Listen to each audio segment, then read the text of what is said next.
ছাত্রলীগের 17,000 নেতাকর্মী 1971 সালে মুক্তিযুদ্ধে জীবন দিয়েছে শুধু এই বাংলাদেশ ছাত্রলীগ আওয়ামী লীগকে ভালোবাসে। শুধু বাংলাদেশ আরবাদ আপনাদের সকলকে আজকে বাংলাদেশে আজকে স্বাধীনতা এবং গণতন্ত্র আজকে হুমকির মুখে। 71-এর পরাজিত শক্তিরা পরিকল্পিতভাবে পাকিস্তানের বাদদারাকে বাংলাদেশে প্রতিষ্ঠিত করার জন্য, 71-এর পরাজিত শক্তিদেরকে আবার বাংলাদেশে প্রতিষ্ঠিত করার জন্য, পাকিস্তানের অখণ্ডতা আবার প্রতিষ্ঠিত করার জন্য বাংলাদেশ আওয়ামী লীগকে নিষিদ্ধ করার জন্য প্রজ্ঞাপন জারি করেছে। বাংলাদেশের আওয়ামী লীগের কার্যক্রম বাংলাদেশ থেকে নিষিদ্ধ করা হয়েছে। বাংলাদেশে আওয়ামী লীগকে কাগজে কলমে কার্যক্রম নিষিদ্ধ করলে হবে না, কারণ বাংলাদেশ আওয়ামী লীগ এদেশের লক্ষ লক্ষ কোটি কোটি মানুষের হৃদয়ে বসবাস করে। বাংলাদেশ আওয়ামী লীগ শুধু একটি সংগঠনের নাম নয়, বাংলাদেশ আওয়ামী লীগ হচ্ছে একটি অনুভূতির নাম। এই বাংলাদেশ আওয়ামী লীগের প্রেমে পড়ে লক্ষ লক্ষ কোটি কোটি মানুষ ঘর ছেড়েছে।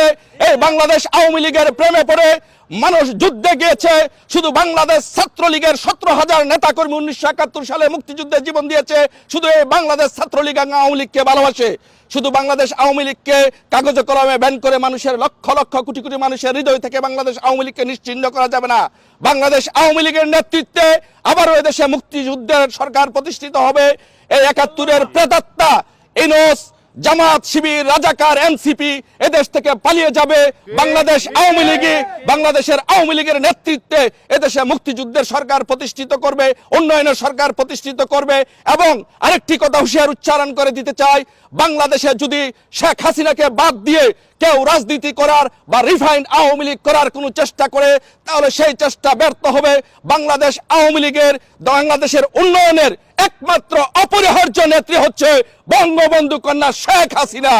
বঙ্গবন্ধু কন্যা শেখ হাসিনাকে ছাড়া বাংলাদেশের উন্নয়ন সম্ভব নয়, বাংলাদেশের অগ্রগতিও সম্ভব নয়।